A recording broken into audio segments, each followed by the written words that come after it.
Let's pledge allegiance. I pledge allegiance To the flag of the United States of America and to the republic for which it stands, one nation, under God, indivisible, with liberty and justice for all.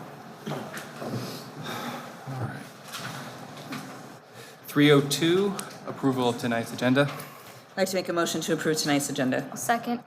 Motion by Charlotte, seconded by Monica. All those in favor say aye. Aye. Motion carries. 401, approval of modification of minutes from the June 26th governing board meeting. I'd like to make a motion to approve the minutes from the June 26th governing board meeting. Second. Motion by Charlotte, seconded by Jim. All those in favor say aye. Aye. Abstention. One 'Cause I wasn't abstention. Due to absence. Alrighty. 501, approval of tonight's consent agenda. I'd like to make a motion to approve the consent agenda. Motion by Charlotte, seconded by Monica. All those in favor say aye. Aye. Motion carries. As part of our consent agenda, I wanted to thank the TIE Foundation, the Tempe Union High School's Education Foundation, the Tempe Parents for the Gifted, and McCarthy Construction for their donations. And Mr. McGinney, do we have anybody tonight? Not tonight. All right. 601, presentation, early literacy K through 3 curriculum adoption. Katie Moe. Good evening, Mr. President, members of the board, Dr. Driscoll. I am so excited to be here to share about the early literacy curriculum adoption process and walk through that with you so that you can see all of the work, as well as making a recommendation for what our committees have selected. And I always have to say, I don't know why I could present to 200 people and be like perfectly great, and then you 5, 6, 7 people, for some reason, I just get all nervous, so. I promise I will keep it smooth here. All right, the first part, as always, we have been aligning everything to the district strategic plan. 2.1 is one of our most impactful goals, especially in the world of teaching and learning. And so, as usual, we start all of our work in curriculum in alignment to 2.1, which is design and refine district curriculum, instructional practices, and assessment tools that are aligned to the standard. All of the work that we've done in Blueprint is centered around this strategic plan goal, and we're going to talk through that. So I wanted to start with the vision of Dr. Driscoll. When we embarked on this journey, and Dr. Driscoll had his vision of what he wanted Blueprint to be and look like, he started with the idea that we need to really first do an assessment of what we actually need. So what that meant was we had to deconstruct all of the standards, articulate them, break them down, identify the learning progressions, the vertical articulation across grade levels, look at the rigor or the depth of how we're teaching this, and then assess, do we actually have materials here in TD3 that we can use to successfully master these standards for students? So that was the vision. So we started working on unwrapping all of those standards and identifying what our actual needs were. So from there, we were able to assess and see all of the things that we currently have, but then we were also able to see the holes, because Dr. Driscoll was very adamant that we not purchase something and then try to fit the standards in, but we need to go the other way around, because we need to tell our products what we need, not our products telling us what we need. And so that has been the focus. We wanted to be able to recommend research-based resources to support the work of our teachers. And so instead of just going out, people are constantly saying we need a foundational reading curriculum, we need all of these things, we need these components, we want to buy, let's go, go, go. And Dr. Driscoll was very intentional on let's slow down and let's do an assessment on what we actually need so that when we are ready to purchase, we get something that is going to be impactful for our students. So our big finding after we completed this work, we started this work in January of 2023. The biggest essential finding that we had was that our K3 reading foundational standards, there's standards K5 for reading foundation, but the core of reading foundation lives in K3, learning to read. And we realized that the components, the science of reading, which are these 5 areas, the phonemic awareness, phonics, vocabulary, fluency, and reading comprehension, all of these 5 elements get wrapped together.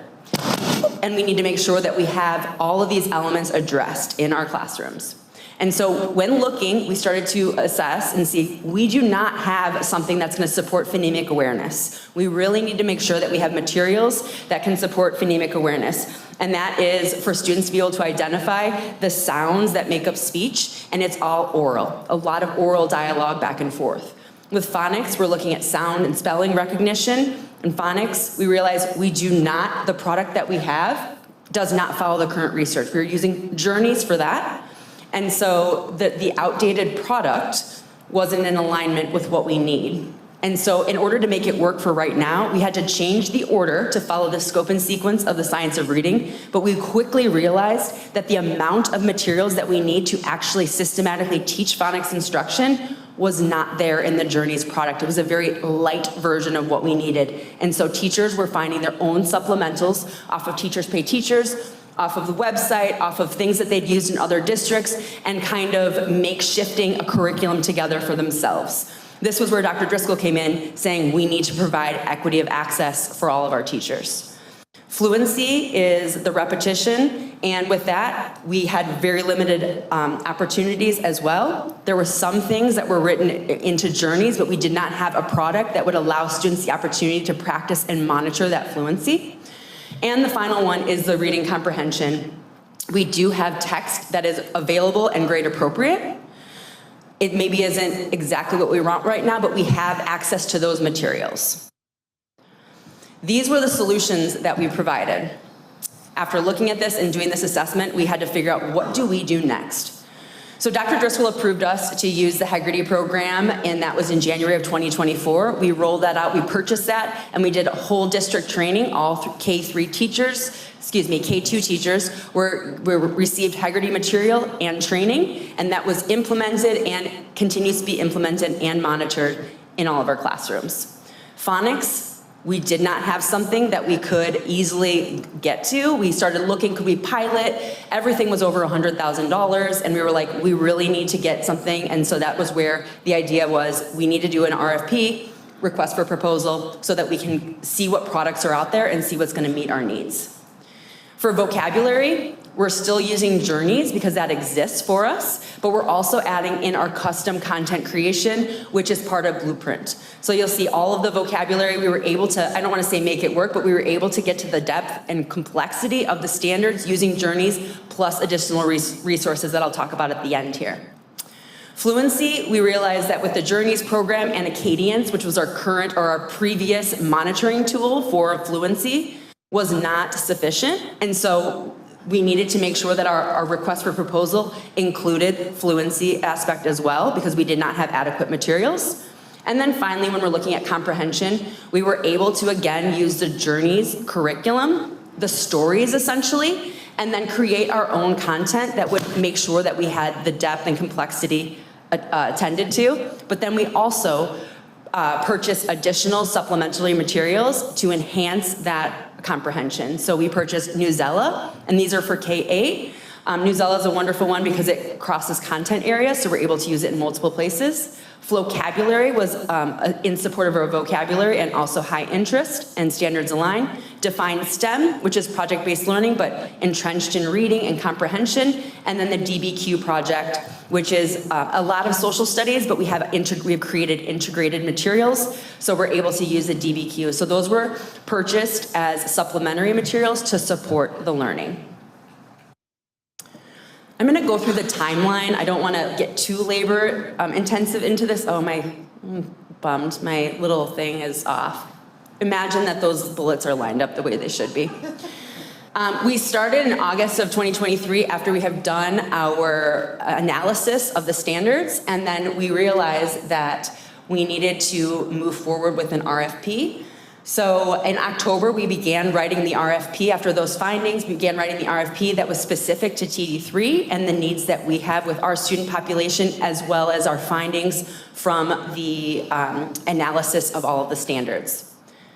In November, we then went on and opened up the RFP, and we had 470 vendors that were exposed to the RFP, and we received 10 responses. in December 13th. I will say that we had a few people that missed the deadline, sent stuff, or they sent binders but not materials, and in order for them to have all be able to be part of our RFP, they have to follow all the timeline and guidelines. So like HMH was excluded, and we had Imagine Learning also, it was excluded because they didn't follow the procedures of the RFP. These were the responses that we received. Then we met in early January. That was right before Christmas break. We met in early January. We talked through the process. We all came together. We had a very nice representation from all different elements, different enterprises, different schools, different roles. We met together and we talked about the process and what the expectation was. We received binders, both digital and paper. We were able to look at all the products. We did an independent evaluation on our own. So each one of us took the materials home, analyze our home here, wherever. We analyzed them, we went through them. We had a rubric that was created and of course shared with all of the vendors. We went through them and we had our own independent analysis. We then, at the end of January, after we had each done that work, we met and we came to a consensus to choose either our top 1, top 2, top 3. We were looking at all the products, and through those discussions, we were most in alignment. The rubric scores were highest for these 2 products, the 95% Group, LLC, and Wilson Language Training Corporation, also known as Foundations Program. Those were our top choices, and we then knew that we were ready to move on to the next part, which is the 60-day public review. So April 1st to June 24th, we had this physical materials. They were here at Sanchez, over at Bustos. They were in the front office of Thu and the front office of Holdeman. We chose those locations because we felt that they were far enough away that there was a location in any region of the district so that people could come from other schools and submit and fill in that rubric for us. We also had this digitally displayed on our district website of the process. We had a QR code where people could have their rubrics, and we had 52 teachers, people, community members submitted an analysis of their findings on the 2 products. Then, after the RFP closed on midnight, June 24th, we then, that same week, got back together and we met to review the rubric scores. So we analyzed the data and talked as a committee. It was in the summer and we had quite a few people traveling. So Dr. Uksa and Ryan Anderson were traveling back from their UVA trip, and they were in the actual air of the airplane, so they weren't able to make it. They wanted to, but they couldn't do it. And then Carolyn was also out of town, and so she wasn't able to attend. So the remaining people on the committee got together and we had a discussion and a debrief on what our recommendations were going to be. So on that same day, we sent an executive summary to Dr. Driscoll to review and approve for the board decision making. We decided that 95% group best aligned with TD3, and I'll talk about that in the next slide so that you can see the reasons why. And then today is the day that I am presenting to you about the process and sharing our recommendation on our product that we've decided. The reason why we chose 95% group was high usability of the teacher materials. Both of these products are exceptional. They have lots of data to support their effectiveness, used in school districts across the country. Looking at the teacher's manuals and knowing that we are coming from not having a program that is as intense as this, that we knew that having a support that would have a lot of scripts and descriptors in the manual was going to be very imperative for us. So these manuals is a literal script for teachers. A teacher's aide could use it, a substitute teacher could use it. It has a literal script so that there isn't the guessing of, does this align with the science of reading? It gives those talking points and components for teachers. That was an important feature for us, the scripts part, because we really wanted teachers to feel confident and be able to pick it up and run with it. The materials are very easy to use, very simple. There's not a ton of components.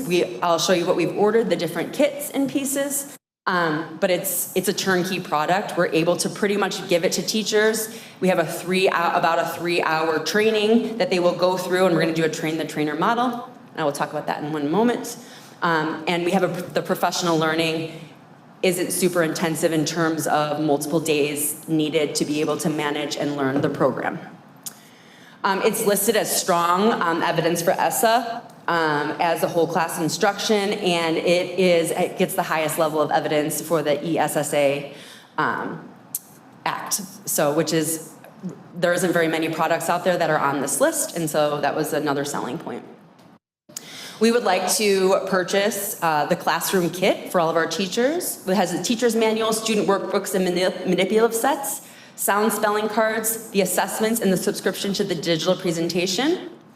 We also have purchased enough materials and manipulatives for we're recommending that for every single student gets those manipulatives. Right now, the kit comes with enough for 20 students, so we've also requested additional materials so that every child, instead of small group, would have access for that whole group Tier 1 instruction. They would be able to utilize those materials. And the final thing is that the 3 hours of product training, we are going to set it up, our hope is that we set it up as a train the trainer model using our literacy coaches to help us guide. They can be the people on the campuses that are going to support this work. And we're working through what that could potentially look like, but hoping to add in many elements, or we will add in many elements of Blueprint so that everyone can see the connection. Because as of right now in Blueprint, we have a foundational reading section, but we will implement all of this as well as creating on-demand training within Blueprint as well for this. All right, that was it. Questions?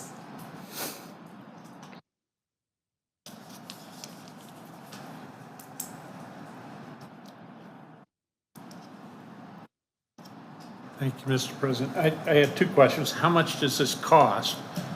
And my other question is, what is the DBQ project?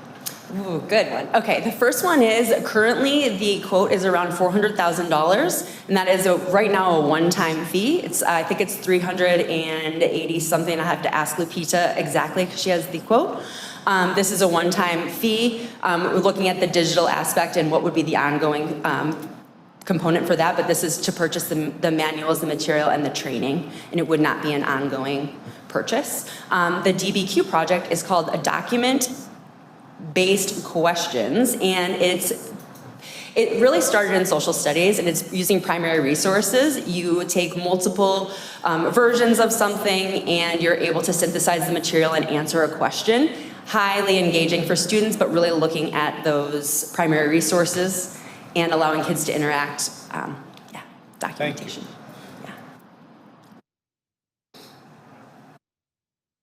Thank you, Mr. President. Thank you for the presentation, and thank you to everyone who served on the committee. I'm sure it was a very extensive process. It looks like we had some community feedback. 52 folks submitted. Yep. How many of those folks were teachers, and how many were other community members? We had 100% teachers and administrators. We didn't have any outside people, although we notified them of it.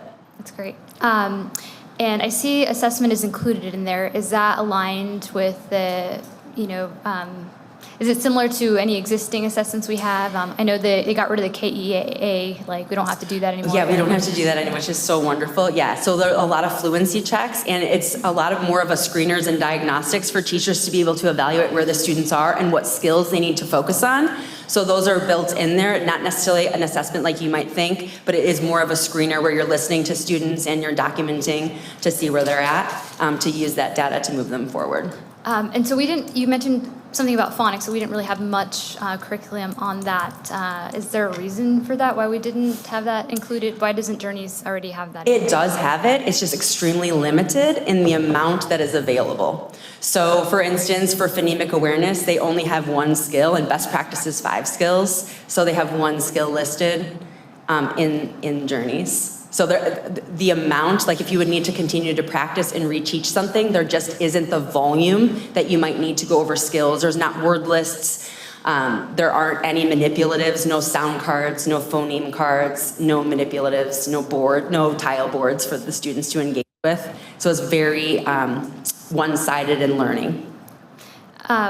Do we still, I don't know if we ever, I can't remember if we did, but Dibbles, is that still a thing? Do people still use that? Yes, Dibbles has been a thing. We actually use Acadians here, but we are moving away from that, and we are going to DNA FastBridge. So FastBridge is an online screening tool that does all the same things, but it's with our new assessment platform that's all connected with Blueprint. So Dibbles was a thing. We didn't adopt Dibbles. We used Acadians, which is like the sister version of it. And yeah, it's very similar, almost exactly the same. It's just much easier to use, and all of our data is going to be living in one place instead of in multiple places. I know some of those resources are referenced, like Newsella. I don't know if they're still free, but it used to be free. These are things parents can also access at home, correct? Some of the things as well? The Newsella, absolutely. We have paid for the premium version so that we could customize it for Tempe. And so we've worked with the company to make sure it aligns with all of our modules. So they've customized all of the stories to fit with our product, just as I talked about earlier, which has been so nice. This is what we needed. We have a relationship with the vendors, and then they were able to curate the material so it fit for us. Well, I appreciate your work and everyone's work from the committee, so thank you guys. Thank you. Thank you, President Miller. If you wouldn't mind giving me a second to geek out on DBQs. My favorite way to teach social studies, you literally get to put the student as judge and jury of historical events where they look at all of the primary sources, they look at political cartoons, they look at diary entries, they look at advertisements, they look at propaganda, they look at all of it, and then they are led through a series of questions that aren't right or wrong answers. It's literally you analyze and determine what you think happened in this historical event, looking at both sides of the issue, which is exactly how we should be teaching social studies. It should have been all along. And it's just the best. And the fact that you guys have integrated it, it's like my heart is singing. I love that. I actually just got an email today from one of the teachers. Like, they saw their stuff on Blueprint. They're so excited. She was the person that aligned Betsy Steve King. I'll just shout out her because she is an incredible social studies teacher. But she was the one that helped us pair them all up and make them work. And the teachers are so excited. And the company has been wonderful to work with and continues to give us some free binders because of our extensive use, which is really great. And if I'm not mistaken, it comes out of Stanford, doesn't it? I think they were the first ones who did it because we all went onto the free website to get them initially.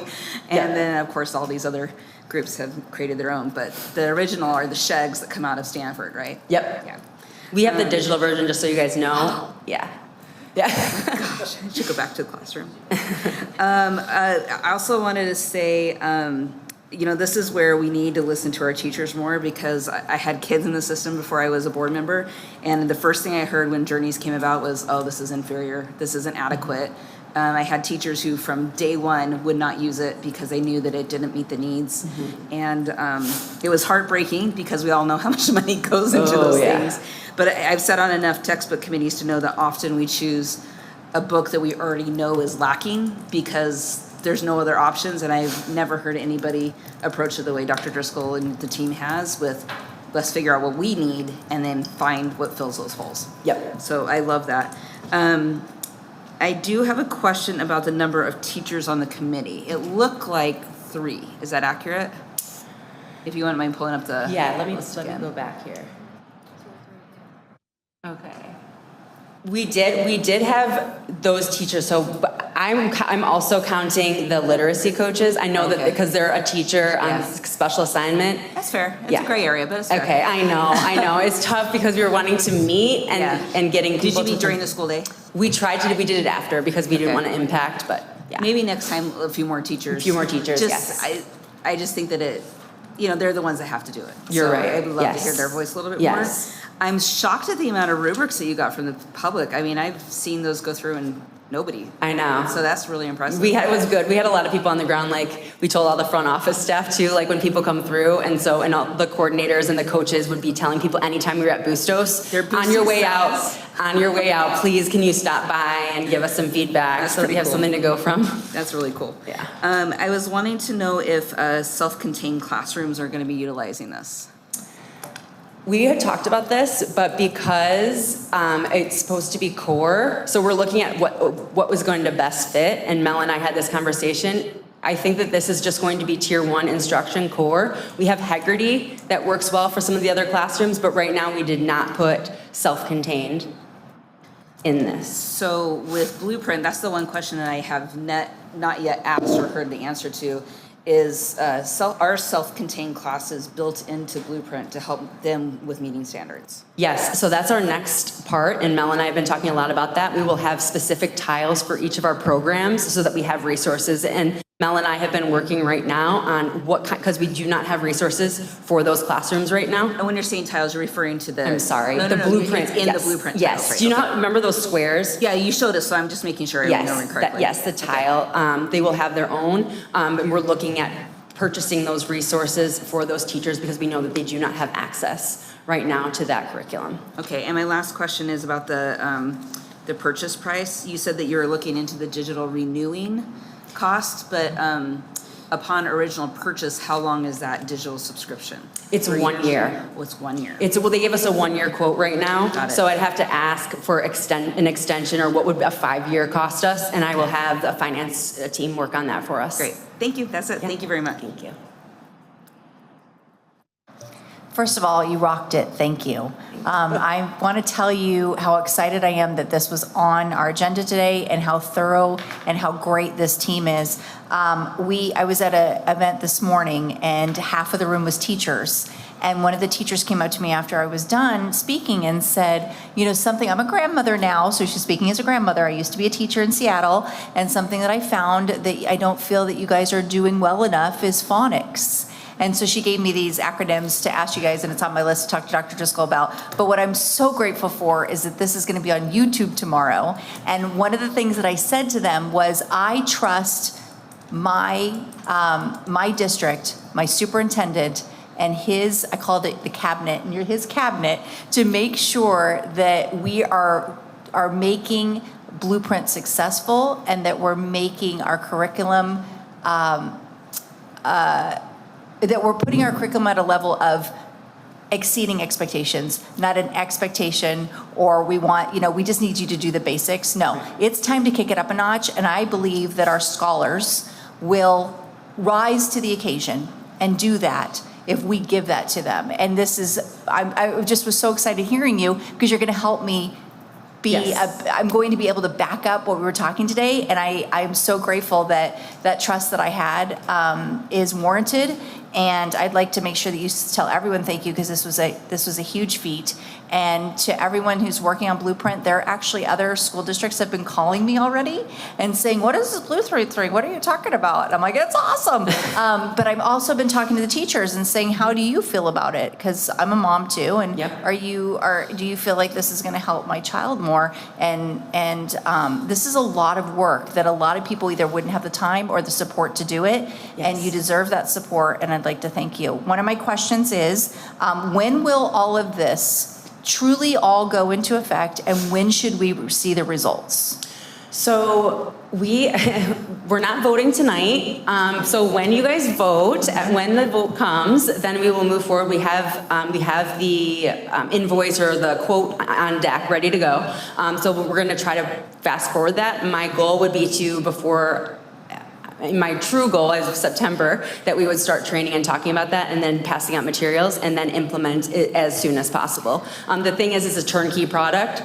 So this product, we can get it into their hands and they could potentially start the next day because it's literal scripts. And then we've been working behind the scenes to adapt all of Blueprint to follow the science of reading. So it's just going to be plugging in the components of 95% group if we vote on that one to align. So the results part, I'm hoping immediately. That we would start to see it, and especially by the end of this year, Yes. that we would know that if that this is working. Yes. So yeah, one of the things that I'd like as a school board member is to know cost now. Cost is a bulk purchase. What expectations do we have to keep this and keep all of the programs? And then with that said, if there's one of the pieces that we find that's not working, right, or the teachers are like, as Ms. Windsor said, like Mrs. Windsor, sorry, that there's times where the teachers are like, oh my God, this is totally not working. This is how does that work? Can we pull something? Can we add something? Absolutely. Okay. And this is the beauty of what Dr. Driscoll's smiling over there, because this was the beauty of his whole thing, that if something's not working, that we would be able to pull it out, replace it with something else. And He's really looking to no longer want to have these gigantic purchases of static materials, but let's purchase just what we need, and then when we have it in a digital or other version, that we can swap things in and out seamlessly. And so that's for all of the components of Blueprint, because it's all just based on standards that we're able to do this interchangeability. Excellent. I mean, you guys are reimagining how we are educating our children, and we need to do that, so thank you. So yeah, main things is if you could find out the cost now. Also, if we were to do a 5-year deal to get the break and we find that something's not working, is it something that we could, stop if we pay 5 years worth and we only use 1 year of it? Those type of things. I would like to know a little bit more of that, because our job is to make sure that we're being fiscally responsible. Yes. Do you know, Dr. Driscoll, if I've gotten this question a few times and I haven't myself. In the past, we've always bought, in the past, I'm dating myself, we had these large purchases of books, right? And they were just so much money, and they came in, and then you had the manuals, and I mean, I'm sure that Ms. Windsor can tell you that, like, there was, is it because we're going more digital and because we're doing these things and because we're cutting down paper and books and stuff like that, is a purchase such as $400,000, is that better than what it used to be? Like, is this saving taxpayer money, or is is the input and all the technology and the time still about equivalent to the same value? I would tell you textbook companies are getting smarter. And so one of my frustrations has always been that we buy these textbooks. Journeys, I imagine our district bought that eons ago, and they're outdated by the time we get it, because textbook companies, they don't build their textbooks for the state of Arizona, they build it for a national audience. And so you always, even when you get a textbook, it never truly aligns to you. You might get lucky. So you're always having to skip and go to this section to align with your standards. So for us, the goal would be to not have a textbook, but to really have materials that are aligned to the standards so that you have that flexibility. God, this is going to be recorded. There's a GCU has a philosophy about textbooks, and it's pretty ingenious when you really think of it. Instead of buying a whole textbook, buy the part of the textbook that you actually need. And when that changes, because sometimes people change standards, then you're not buying a whole textbook, you're actually just bought a section, and then you can replace that section with something. And so that's what we need for our students. We need the flexibility so we don't spend millions of dollars on textbooks that we can no longer use, and then you feel like from the taxpayer that we have to keep using this because we just spent $8 million on textbooks. So the goal is to get away from that and get to material. She used better words, more sophisticated primary resources and all that. So that's kind of our goal, is to get away from the textbook and get to the actual materials that our students need. New Zella is a good partner. We're asking them questions to get what we need, not just purchasing their stuff. Well, thank you so much. I just want to thank you for this time. And I was asked a question this morning because of our results of last year, how we did, and the passing rate or the minimal proficient rates and all that stuff. And the way that I answered it is that I want Jim Lemon to feel after 4 or 5 terms in office that we're in business, right? Yes. We're getting the results. It's time for results.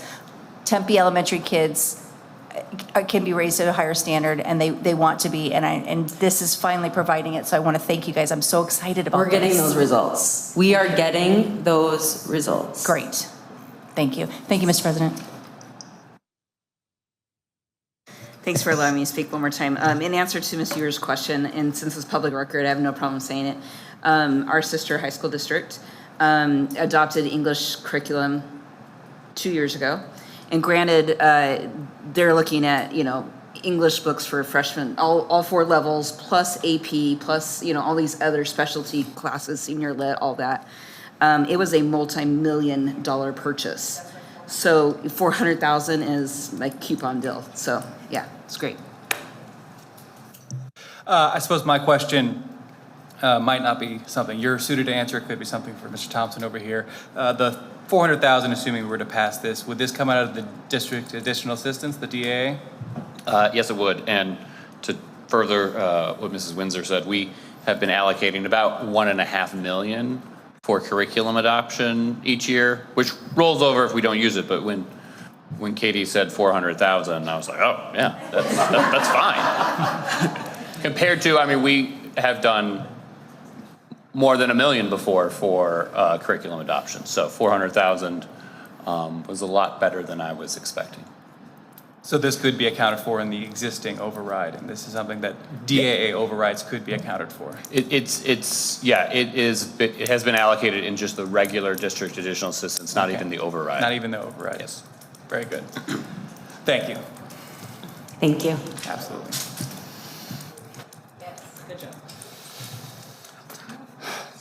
Moving on to 701, open call to the public. We have no blue cards, so we're skipping right on to 801, discussion, consideration, and possible approval of a professional services agreement between Tempe Elementary School District and Step Up Tutoring.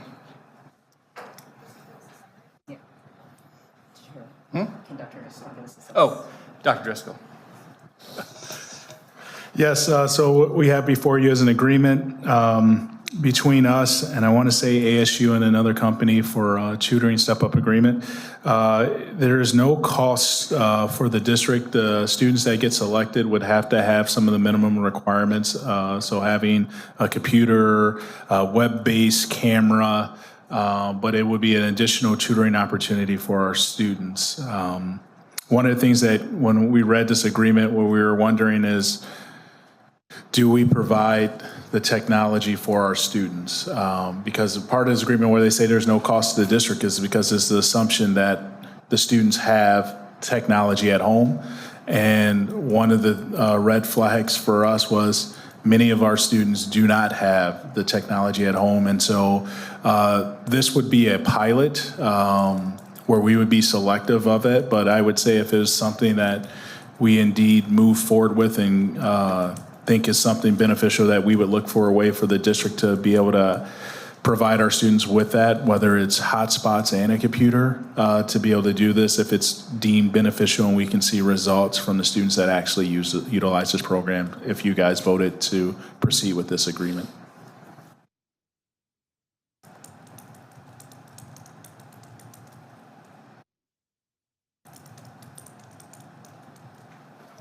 Thank you, Mr. And I just want to clarify, is this focusing on math tutoring or different content areas? What I believe is it's math. It's just math and just Middle math. school math, is that correct? Yep. Which is a high need area, so that's great. And it looks like these step-up tutors, I had never heard of step-up, I don't think, but I'm really glad that they're offering these services for free. It looks like they're using college students through the federal work study. Is that how they're compensated through the, okay, so Yes. That's great. Are they all ASU students with the Teachers College?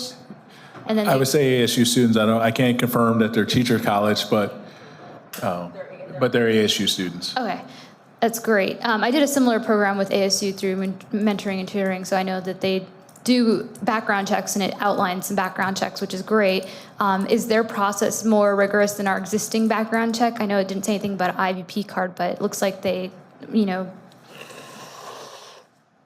I could find that out for you. I don't want to say on record that theirs is more rigorous than ours, but I could find out the process they use to select these tutors. Well, thank you so much for bringing this. You said this is a pilot program, so I'm assuming we'd be possibly the first of hopefully many potential different schools and sites. And it looks like they're working with 100 students. Which particular schools did you say they're working with? We get to choose. Okay. So at this point, we haven't chosen because the board hasn't even approved. But if you guys approve it, then we would look at the selection process of which schools and which students would be out. Thank you. Thank you for continuing to find, leveraging opportunities and resources, that are usually zero cost to us. So much appreciated when there's no cost to the district.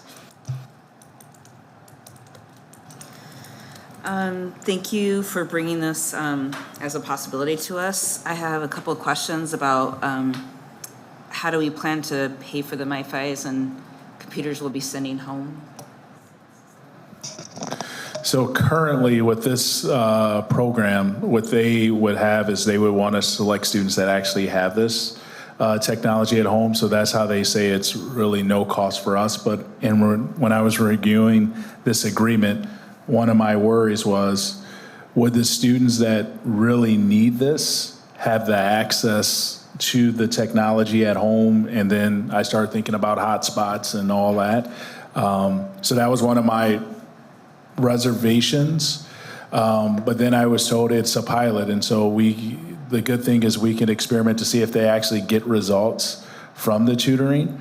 And if it is, and we deem it as something effective, then it would be our job to figure out now how can we get this in the hands of more students and provide them with those supports and resources. Because I want to say it's 2nd through 5th grade, if memory serves me correct. 2nd through 5th grade students? Yeah. Okay. And so though our middle school students get technology at home, our 2nd and 5th grade students, they have computers here, but they don't get to take them home. So if we see some great results, then I would say it would be smart of us to say, how can we get this in the hands of more students and more students that need? And then what insurances that we can get, maybe purchase insurance policy and or ask some of our friends that want to help education and donations to say, hey, can you donate $20 for us to get insurance for these computers? So when we send them home, and I would tell you every time we send computers home to kids, they never come back the same. But that we could have that insurance so we can protect our assets as well. So. Thank you. This is a 6-week program. Is there a reason why it's specifically 6 weeks? That's just what it is. That's just what yeah. I think part of it too is to see the impact, because I want to, there's some data components, but don't quote me, I would have to talk to them. But I think they target and do like focus on particular skills and then see how the students gain from that tutoring. Plus they're college students, so I don't know if the college students said, hey, we're only committing to 6 weeks in this process, but I think it's more of they're focusing on particular skills that they're working on, and then they track the data, because ASU is always tracking everything they do. But yeah, I could get you more information on that to find out why it's 6 weeks, but I think it has something to do with they're really focused on particular skills and then tracking to see if students make progress on it. I know when I entered into an agreement with ASU Gear Up years ago, I was super concerned about college students being committed and effective, and blew my socks off. They were phenomenal. And so I'm not concerned about the quality of training. I do have a question about who's supervising them, because I don't know what department this comes out of at ASU. I think this actually comes out of not the teachers college, but the same, I always forget it's the same group from Gear Up. AZR3? I think. Access ASU? I think so. Okay. Don't quote me, but I think that's, I don't. Hey, you said don't quote you 3 times. I know, because I'm telling you, don't quote me on it, because I don't want to commit. But I think it's them. Okay, will you follow up on that? Yes, And I will. My last question is, it says tutoring to elementary school students. Did they just use elementary in the broad sense, but because we're actually doing it to middle school students? I want to say it's 2nd through 5th grade that we're doing it. 2nd through 5th? I thought we just said middle school. Yeah, so in mine, it says, Step Up will provide tutoring for up to 100 students in grades 2 through 5, if I'm looking at. Am I making that up to myself? Right there, program dates and size, grades 2 to 5. It's in the text itself. It does say 2 to 5 under program dates and size. But doesn't it say Algebra 1 as well? I have a middle school too, if I, But they're going to do 2 through 5 for us. that's what You're going to get some clarification. yes. Great. I would tell you, We'll quote you when you get the clarification. my understanding, it was grades 2 through 5, because that's where I had the reservation of, we don't give computers. Yeah.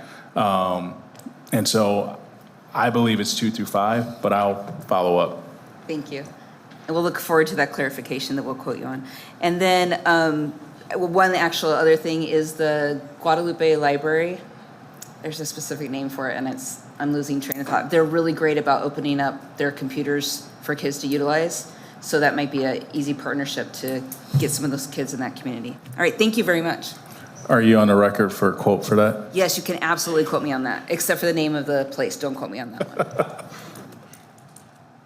Thank you, Mr. President. Dr. Driscoll, one more thing to add to the list. I want to first thank you for working through this with me this week and making sure that we get answers to my questions. But the one question that wasn't answered is if people feel uncomfortable with their trainer coming into their home, will we be able to provide a safe spot for them to meet?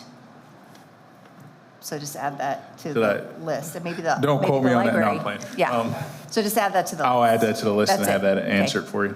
Thank you. Thank you, Mr. President.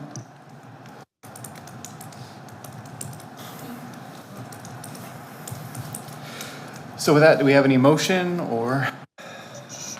I would like to make a motion to table this until we hear clarifications. That's the word. Thank you. All right. Does it start 12 to 14?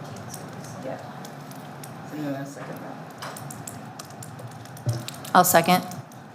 All right, we have a motion to table by Charlotte, seconded by Allison. Jim, do you have something you want to say? I didn't hear what the motion. A motion to table this for future discussion. All those in favor, say aye. Aye. Aye. Motion carries. Moving on to 802. Sure, absolutely. Thank you, Mr. President. Dr. Driscoll, is that okay? I think we just really want to clarify for the public that we have the responses for this, but it seems like, this is a great program. Is that okay with the program? Yeah, it will have to be okay with them. But we have another board meeting, I think, August 7th. Okay. And so that should give us some time to be able to get these questions answered. Okay, perfect. Cool. All right, again, 802, second review and adoption of proposed new governing board policy, GCCB, professional/support staff parental leave. I'd like to make a motion to approve the new governing board policy, GCCB, professional support staff parental leave. I second, A motion with a by big smile. Charlotte, seconded by Allison. All those in favor say aye. Aye. Aye, motion carries.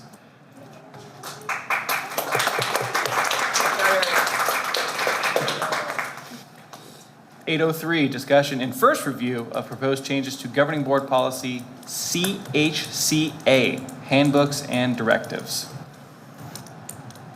Looks like this is just changing out to superintendent/CEO or designee from the assistant superintendent for teaching and learning. So, any questions, further discussion? It's first review, so we can't really vote. We're just moving on. All right.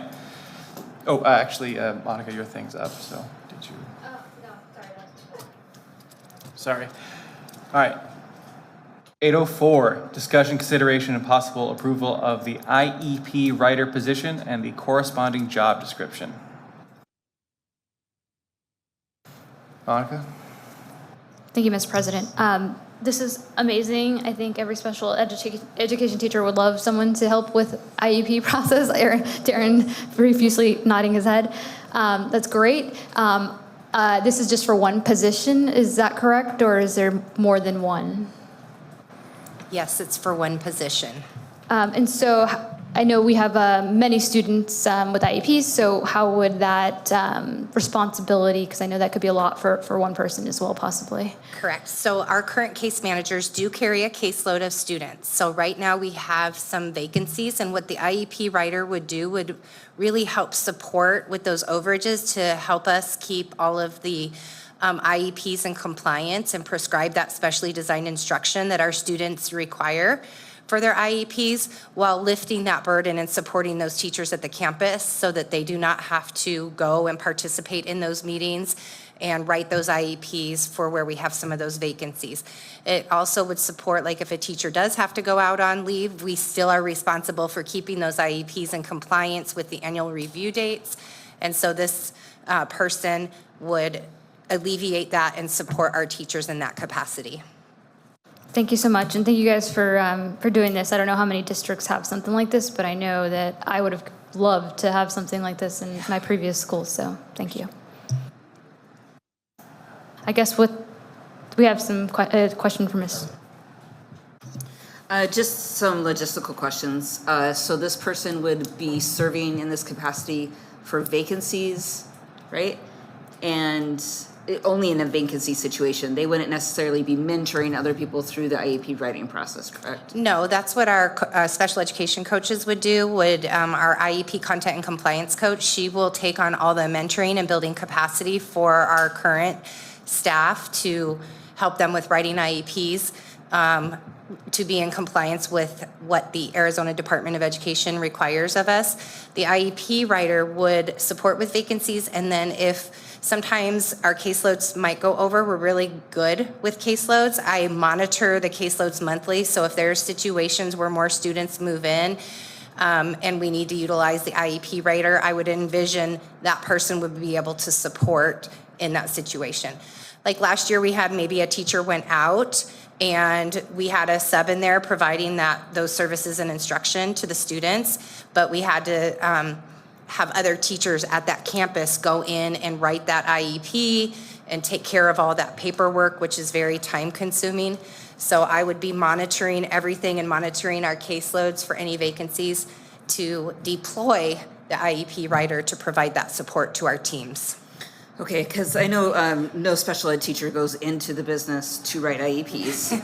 So I'm just thinking through the abdication of responsibility of writing if there's somebody who can write them for me. But you're saying it's going to be utilized for vacancy purposes only. Yeah, mostly vacancy and those overages. If we get to Yeah. a point where maybe we're at an overage and let's say it's not enough of an overage to consider additional FTE, so it would also, it's a fiscal resource that we would use rather than adding another FTE. We would utilize the IEP writer to help that teacher with those overages that they might have on their caseload. Is there any legality issues with sending somebody who's not the teacher of record in for that, for those meetings? This would have to be a special education teacher certified to be able to do that. And as long as they have the special ed certification, they can prescribe. It wouldn't be just them working all alone. The person would be working with those teachers at the campuses and the general education teachers, school psychologists, speech and language pathologists to review and collect all of that data. Because yes, the IEP writer wouldn't be working directly with the student. They might need to go in and go get some baseline data in order to figure out where that student is to write the annual goal. But there will be so much collaboration with this new innovative position.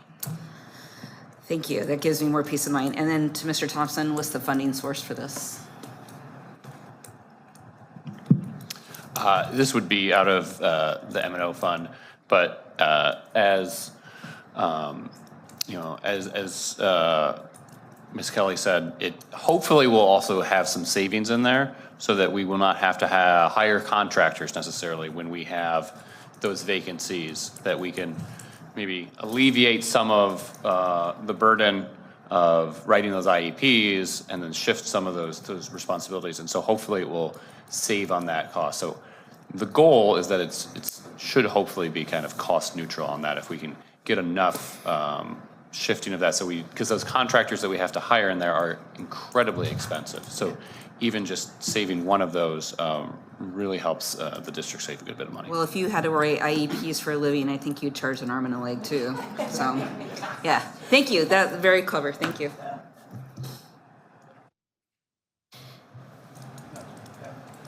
With that, do I have a motion? I'd like to make a motion to approve the IEP writer position and the corresponding job description as recommended. A motion by Monica, seconded by Charlotte. All those in favor say aye. Aye. Aye. Motion carries. Thank you very much for your support. Yeah. All right, finally, 8:05, discussion, consideration, and possible approval to select governing board members to serve as delegate and alternate delegate to the Arizona School Boards Association Delegate Assembly on Saturday, September 7th, 2024.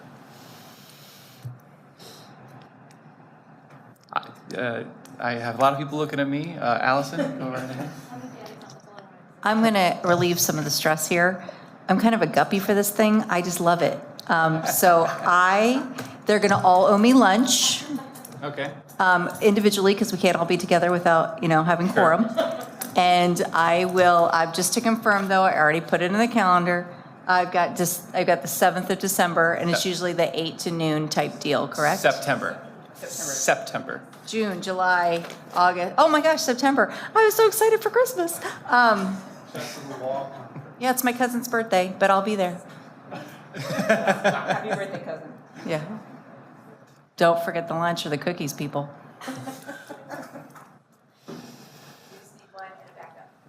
Yes, and so I suppose we have to make a formal motion for to select the delegate.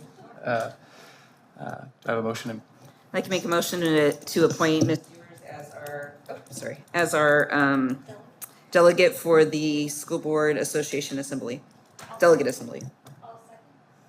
A motion by Charlotte, seconded by Monica. All those in favor say aye. Aye. Aye, motion carries. Now we need an alternate delegate, which I suppose can be me. No, I won't be at the law conference, but I can be there on Saturday. Before he changes his mind, I'd like to make a motion for Eric Miller to be our substitute delegate, alternate for the assembly. A motion by Charlotte, seconded by Jim, enthusiastically. Put that like italics. Anyway, all those in favor say aye. Aye. Aye. Motion carries. 901, reports from standing committees. Nothing? All right. 902. Sorry, excuse me, Eric. Student activity report. Any discussion on that? 1001, board information. Allison. Hello. Thank you, Mr. President. I've had some really cool experiences in just the last week. I'm so excited that everybody's getting back in the swing of things, actually. I look forward to summer, and we're all like, oh God, we need it so bad. But then I just really love having things going on and seeing the progress of our scholars daily. So I wanted to thank everyone who worked on the new teacher orientation.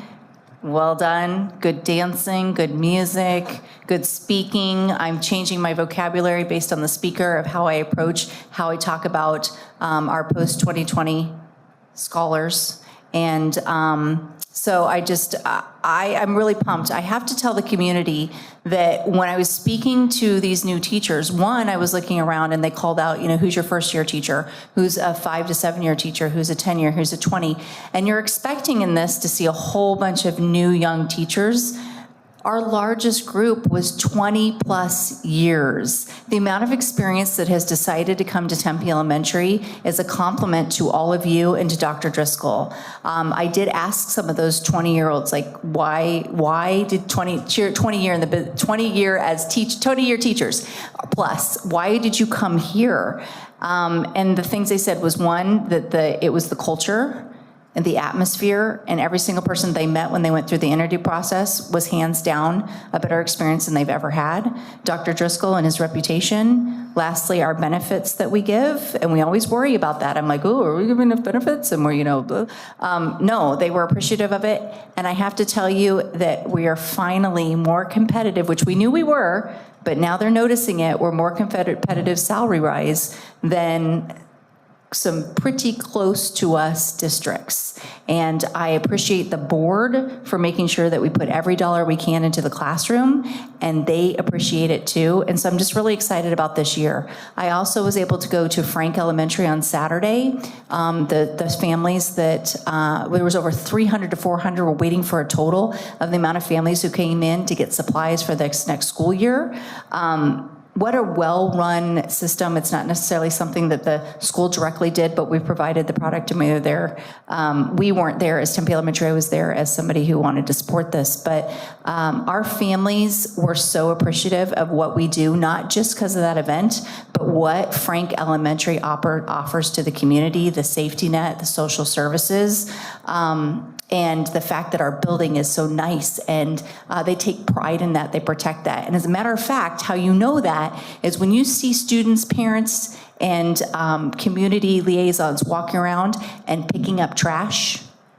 in the parking lot, in the rooms, in where we're meeting, they have pride in that. And and many of them are very appreciative of what we're all doing here. So thank you to those families who came out and trusted us with helping them. And I just wanted to thank the district for providing that because it's putting a lot of families, it's putting them in a better situation than they thought they could be in when starting the school.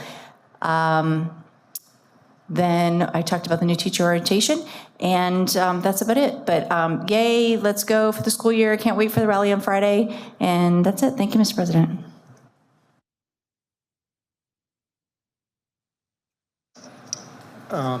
Thank you, Mr. President. I also attended the new staff meeting. It's probably one of the best ones that I've been to in several decades. And it was really a good facility instead of being crammed into Bustos where we, were overheated and everything else. And I thought it was great. The keynote speaker, she was fantastic. And it kind of played right into what, Dr. Driscoll has been talking to us about for the last 6 months, to the board in our retreats and to all of you. And I thought it was pretty good from that standpoint.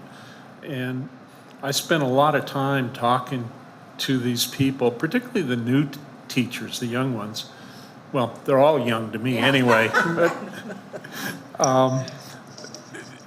a nurse actually is coming back. She taught she was a nurse, 20 years ago in TD3.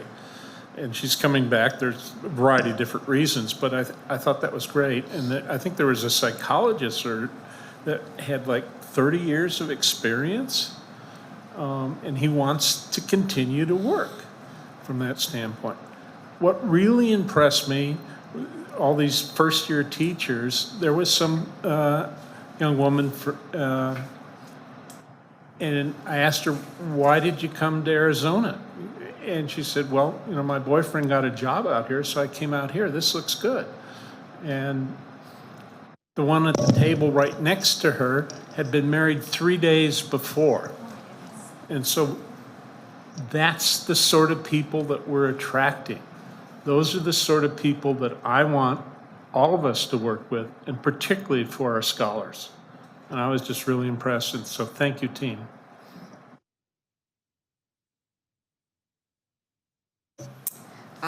I also would say it's the best new staff orientation I've been to in many decades. For different reasons have I been to them. But I just was sent a snapshot from a social media post from one of the Tempe elementary teachers. My cousin sent it to me. She teaches in a sister district to her, or an East Valley district. So maybe we can get her over here too, but that's not a plug for her, just so you know. And I wanted to read a portion of it. I'm not going to out the teacher's name because even though it's on social media, I don't want to say it publicly if she doesn't want it. But it says, I am so impressed with all that Tempe Elementary is doing for the new teachers new to the district. I enjoy teaching in other districts that I have been in, but Tempe Elementary has really rolled out the red carpet for us, both literally and figuratively. When I arrived to the training, there was red carpet rolled out as we walked in, and many employees from the district were clapping and thanking us for joining. Once we arrived, the superintendent also thanked us for coming to Tempe Elementary when we had many other choices. With all the work that the district has done to put on this new 2-week training, I feel valued, informed, and prepared to start the new year. Thank you, Tempe Elementary. I'm excited for this new year.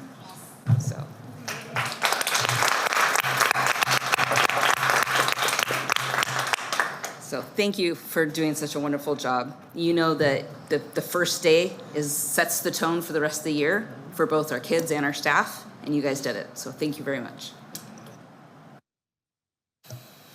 All right, moving on to 11:01, announcements, upcoming events.